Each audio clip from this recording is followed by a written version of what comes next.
देखिए, आज बहुत बड़े सौभाग्य की बात है कि हम और आप इस लोहरा के पावन पवित्र धरती पे जगत गुरु शिव और उनकी शिष्यता से संबंधित बातचीत करने के उद्देश्य से यहाँ आए हुए हैं। यह हम और आप जो शिव, जिस शिव का नाम लिया जा रहा है ना, उस शिव को बहुत पहले से ही हम और आप अनेक नामों से जानते चले आए, लेकिन कतिपय कारणों से उस शिव के गुरु स्वरूप से हम और आप अनभिज्ञ रहे, जिसके बारे में हमें और आपको नहीं पता था कि वो शिव गुरु का भी काम करते हैं। जिसने हमें और आपको बनाया, जिसने पूरी दुनिया का सृजन किया, वह परमात्मा गुरु है। और इसकी सूचना लगभग 1982 के दशक से ही भारतवर्ष में क्या अनेक देशों में इस बात की सूचना प्रचारित की जा रही है कि वो परमात्मा गुरु के रूप में भी काम करता है। जब हमें और आपको यह सूचना मिल गई कि शिव गुरु का काम करते हैं, तो हम और आप उसके गुरु स्वरूप को समझ भी नहीं पाते। अभी कुछ समय पहले मैं जिनके घर यह आयोजन हो रहा है, उनके घर के कुछ नए लोग जो महादेव की शिष्यता से वाकिफ नहीं है, उन लोगों को बताने की मैं कोशिश कर रही थी। तो दीदी लोगों का ये सोच था कि हमसे नहीं हो पाएगा, हम नहीं कर पाएंगे। तो राजकुमारी दीदी, इंद्रावती दीदी, सुनीता दीदी भी वहाँ पे थी। तो दुनिया में कौन सा काम है कि जो हमसे नहीं हो पाए। अभी कहीं शादी विवाह या कुछ ऐसा आयोजन होगा ना, तो हम न चाहते हुए भी चले जाएंगे।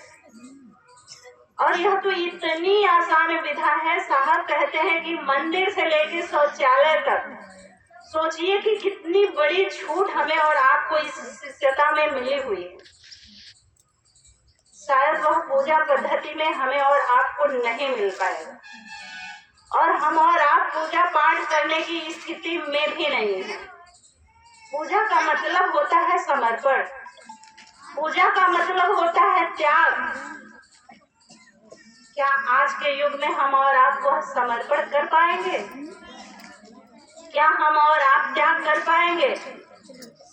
और सबसे बड़ी बात है कि पूजा का मतलब ही है कि हम जिसकी पूजा कर रहे हैं उसके बारे में हमें पूर्ण रूप से जानकारी है, और उसके लिए मेरा दिल हमेशा तड़पता हो और हमेशा हमारी धड़कन उसके लिए धड़कती हो।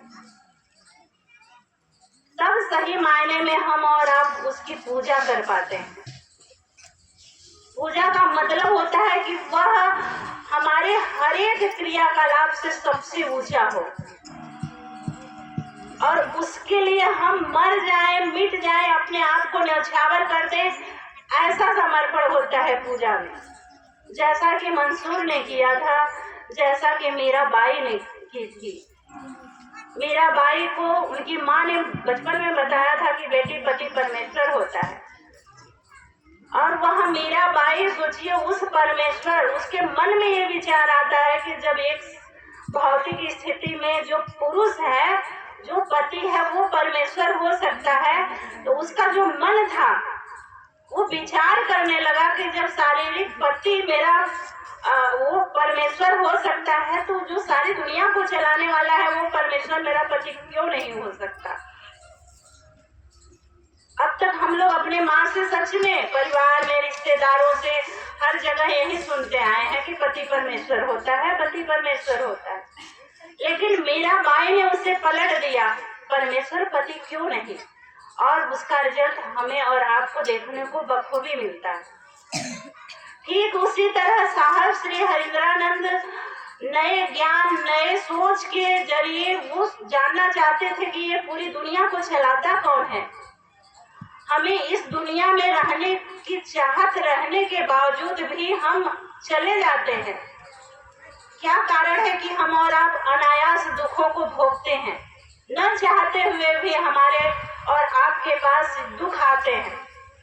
बचपन से जिस परिवार में साहब श्री रहे थे, उस परिवार में कुछ ऐसी घटनाएं घटी थी उनके दादा लोगों के साथ। शायद एक चर्चा में हम ये सुने थे कि उनके जो दादा थे 4 या 5 भाई थे और 3 दिन के अंदर में 2 दादा, 1 दादी और 2 बच्चे एक्सपायर हुए थे। यानी 3 दिनों के अंदर में शायद 5 लोगों की मृत्यु हुई थी। सही जानकारी नहीं है, लेकिन ऐसा मैंने सुना था। तब से साहब का मन विचलित हुआ था इस संसार के लौकिकताओं के सुख के प्रति। वो सोचते थे कि क्या कारण है कि 3 दिन के अंदर में ऐसी ऐसी घटनाएं हुई, और कौन ऐसा है जो न चाहते हुए भी मेरे दादा परदादाओं को ले गया। और एक दिन ऐसा आया कि जो दुनिया वालों को पता है कि गुरुर ब्रह्मा गुरुर विष्णु गुरुर देवो महेश्वर गुरुर साक्षात पर ब्रह्म तस्मै श्री गुरुवे नमः। यही श्लोक मतलब शिव गुरु है या सही गुरुओं की तलाश में साहब ने बहुत अथक परिश्रम किए। तो यह श्लोक उनको अमावस के रात के दिन दिमाग में ऐसी घटना घटी थी जिसके वशीभूत होके वो श्लोक आया था। ठीक उसी समय साहब के मन में यह विचार आया कि गुरु जो है वह निर्माण कर्ता होने के कारण ब्रह्मा है, गुरु विष्णु भी है। स्थिति को दुनिया में लागू करने के कारण गुरु संहारक के रूप में अगर गुरु शिव है, शंकर है, तो वह परमात्मा गुरु साक्षात पर ब्रह्म, तो वह पर ब्रह्म मेरा गुरु क्यों नहीं हो सकता। सही बात है कि अगर गुरु परमात्मा हो सकता है तो परमात्मा भी तो गुरु हो सकता है। लेकिन उन्हें नहीं पता था कि शिव गुरु होते हैं। तमाम चर्चाओं में आप लोगों को पता ही होगा ये घटनाएं, लेकिन उन्होंने अनायास ही शिव को, उस समय वो जानते थे कि शिव का नाम बहुत सुने थे, अपने परिवार में भी शिव की पूजा उनके घर में बहुत पहले से ही होती आई थी, और देवघर में भी शिव वैद्यनाथ धाम भी है। तो अनायास ही ये जब बात उनके मन में आता है तो वह तत्क्षण शिव को अपना गुरु मान लेते हैं। फिर शिव को अपना गुरु मान लेने के बाद उन्होंने कसम भी खाई थी और शिव गुरु के सामने शर्त भी रखा था। फिर घटनाओं का ऐसा क्रम चला कि नमः शिवाय का जो हम और आप मंत्रोच्चारण करते हैं अपने साथ परिश्वास में, वह सांसों के क्रम में, जबकि विचार करिएगा, देखिएगा कि दुनिया वालों को जो मंत्र दिया जाता है गुरुन्मुख होने के लिए, वह मंत्र देने का जो पावर है कानों में होता था।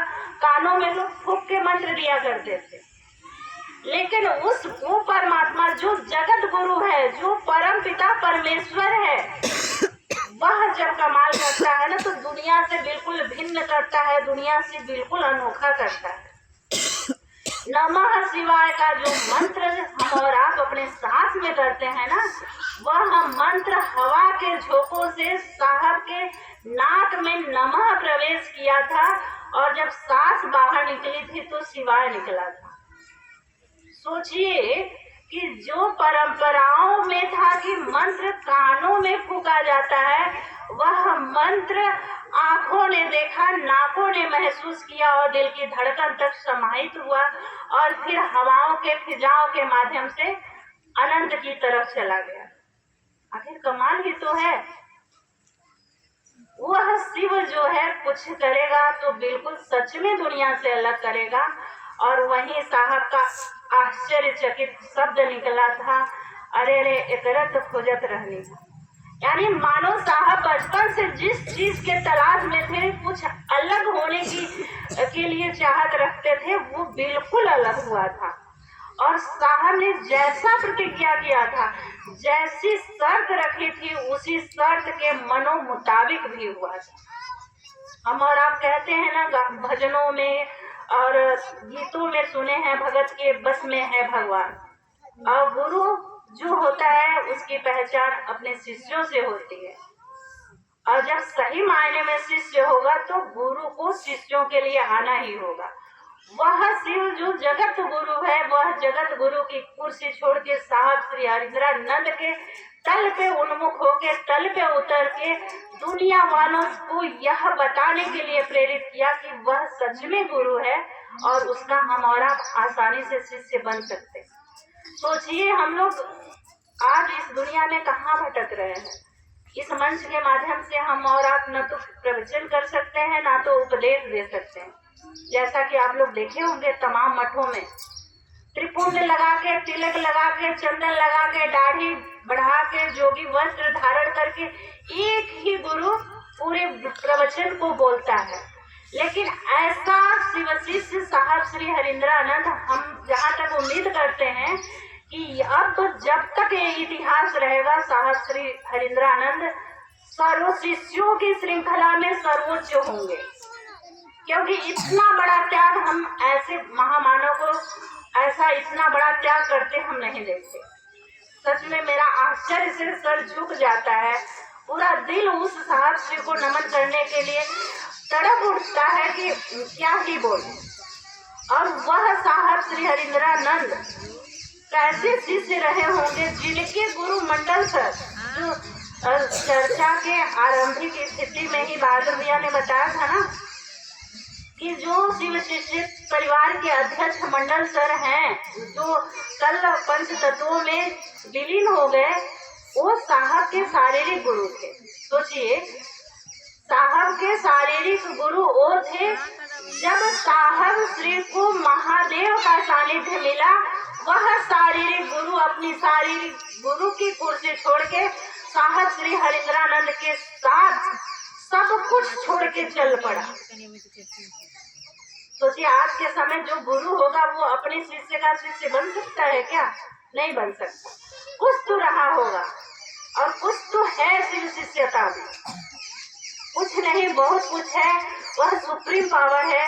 हमें और आपको जरूरत है सिर्फ अपने मन के तार को कनेक्ट कर लेने की। वह उसका करंट, उसकी शिष्यता की धारा अविरल बह रही है, बशर्ते हम और आप उस धाराओं से जुड़ जाए, कनेक्टेड हो जाए। और कनेक्टेड होने के लिए हम और आप वही जो 3 सूत्र है, 3 विधा है, यानी सही मायने दया की याचना हमें और आपको करनी ही पड़ेगी। क्योंकि यह मन संसार में रहते रहते अपने आप को मतलब गरूर हो जाता है, अपने आप को घमंड हो जाता है कि हम करते हैं तो होता है। हम यहाँ आए हैं तो हम आए हैं। हम महसूस ही नहीं कर पाते कि हम किसी के इच्छा से आए। जो कुछ करते हैं हम ही करते हैं, ऐसा हमारे और आपके मन में हमेशा आता है। हम करीला तो होला। अभी राजेश भैया से मेरी कल बात हो रही थी, शायद मेरे बच्चे का